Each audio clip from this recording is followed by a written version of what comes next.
तर प्राध्यापक शिवराज मोटेगावकर याच्या डेक्कन जिमखाना इथल्या क्लासवर पुणे महापालिकेनं कारवाई केली आहे। पुणे महापालिकेच्या भवन विभागाकडून क्लास सील करण्यात आलाय। क्लासच्या इमारतीवर महापालिकेनं नोटीसही लावली आहे। महापालिकेची परवानगी न घेता क्लास सुरू केल्याबद्दल महापालिकेकडून कारवाई करण्यात आली आहे। तर इमारत पाडण्यासंदर्भात कुठलीही कारवाई करण्यात येणार नसल्याचं पुणे महापालिका प्रशासनाने सांगितलेलं आहे।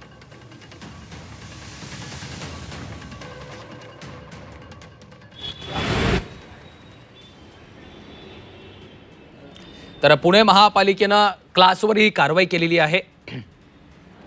महत्त्वाची बातमी आपण पाहतोय। शिवराज मोटेगावकरच्या डेक्कन जिमखाना इथल्या क्लासवर पुणे महानगरपालिकेने ही कारवाई केली आहे। पुणे महापालिकेच्या भवन विभागाकडून क्लास सील करण्यात आलेला आहे। निलेश खरमरे आमचे प्रतिनिधी आपल्या सोबत आहेत। निलेश, मोटेगावकरचा क्लास सील करण्यात आल्याचं समजतंय, काय अपडेट्स आहेत?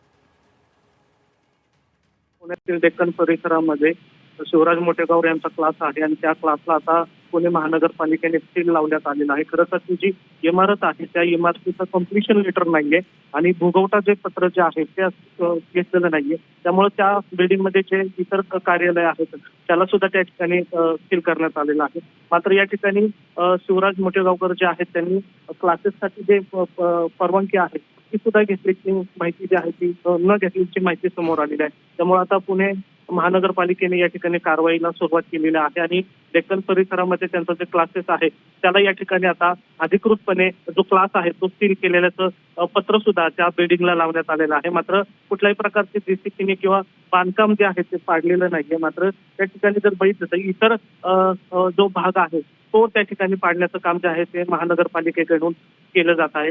महत्वाचं म्हणजे जे कम्प्लिशन लेटर जे असतं ते महानगरपालिकेकडून त्यांनी न घेतल्यामुळं आणि जे क्लासेससाठी जे परवानगी असते ती न घेतल्यामुळे या ठिकाणी महानगरपालिकेने मोटेगावकर यांचा क्लास जो आहे तो आता या ठिकाणी सील केल्याचं पाहायला मिळतं। निश्चितच विनापरवानगी क्लास सुरू केल्यामुळे आता ही संपूर्ण कारवाई होते। महापालिकेनं नोटीस देखील पाठवलेली आहे, त्यामुळे या संदर्भात सर्व अपडेट्सवर आपलं लक्ष असेल। धन्यवाद निलेश या माहितीसाठी।